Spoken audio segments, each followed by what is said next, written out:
Hi my friends, this is Piero Giorgio, author of Survive the Economic Collapse. As you can see, I am today in Rome. This behind me and all around me is the Roman Forum, built over 2000 and something, probably 2000 and a few hundred years back.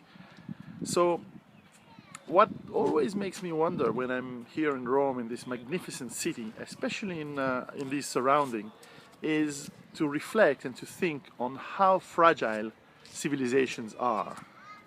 Think of this place 2000 and something years ago, full of people, trading, having clean water from the aqueducts, having bad water being thrown away into the river through the Cloaca Maxima, which was the sewers of the Rome, having religion, temples. They were sure to be the biggest and the baddest empire ever.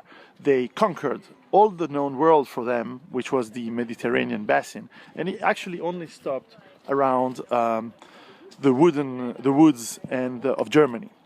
And what is impressive is that the level of sophistication and wealth of the Roman Empire was very much like the one we have today, maybe a bit less. Of course, they couldn't sail the oceans as much as we do. They couldn't fly, obviously.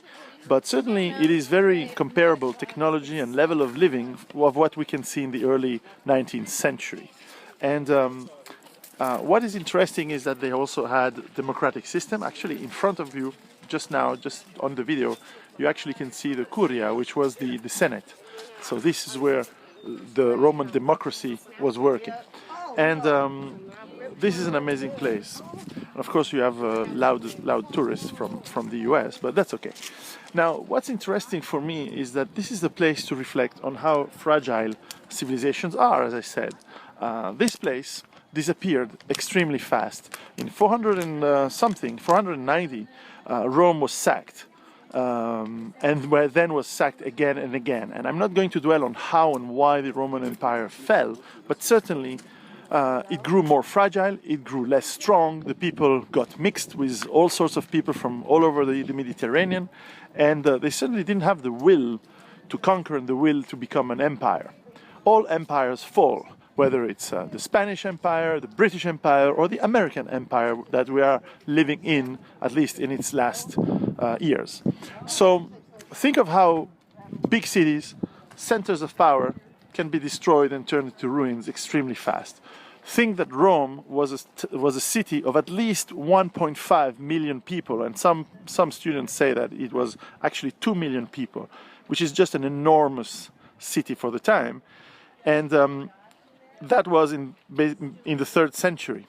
Now in the 6th century, Rome was only 30,000 people, and all this area was pasture for cows, for goats, and very few people were living in Rome. Where did people go? Most were killed, and a big majority of those were killed by illness. But a lot were also killed by the barbarians, the people who came here from abroad. And despite wanting to imitate, unlike barbarians of today, they wanted to imitate Roman lifestyle, and yet it collapsed. So think about how this society fell, study about it, and think about how our societies can fall. Actually, it's a foregone result. They are falling, and they will fall, and they will collapse. And the only thing we have to do is prepare ourselves, and that's why I wrote my book, Survive the Economic Collapse, but also prepare to rebuild after that, because we don't want to end up too bad. We want to keep what's good in our civilization and keep growing after that. So from Rome, take care and prepare. Bye-bye.